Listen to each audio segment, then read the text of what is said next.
guys. Ayan guys, magkat ako. Ituturo ko sa inyo guys kung paano magkat. Ito sa gilid, kakat natin. Ayan. Ayan.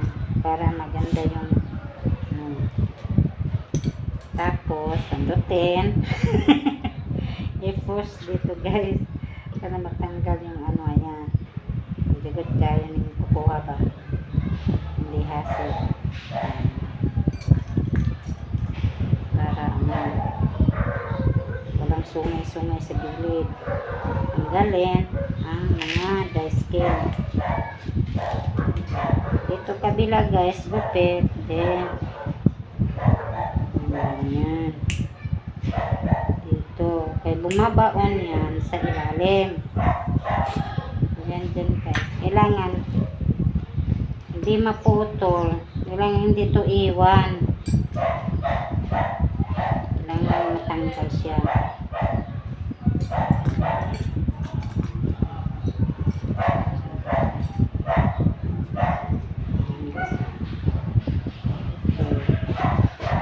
Tandahang i-push. Hindi basta lang na-push ka ng push kasi nakadali siya ng ano. Kasi kapit na kapit to guys eh.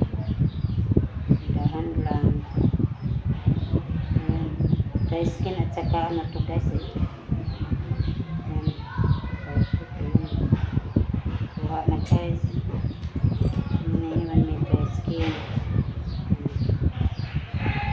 Yan, papalabasin yung dry skin. Pwede mo lang gamitan ng nipper. Gamitan na. Linisin ang gilid guys. Kasi mayroon pang mga ano yan. Diba guys, straight siya. Walang sungay. Ganon. Iba-iba kasi ang maglinis guys. Merong photo lang dito. Dito sa gilid. Para nang naglalapad dito. Dito photo. Hanggang dito ang cut. Di pare-parehas ang maglinis ng manicurista guys. Sa akin ganyan. Sagad-sagad. Naalis ko yung ano sa gilid. At saka may dating. Hindi ako madaling maglinis guys. Inaayos ko yung form. Ayan. Tsaka inaayos ko na matanggal talaga yung nasa gilid.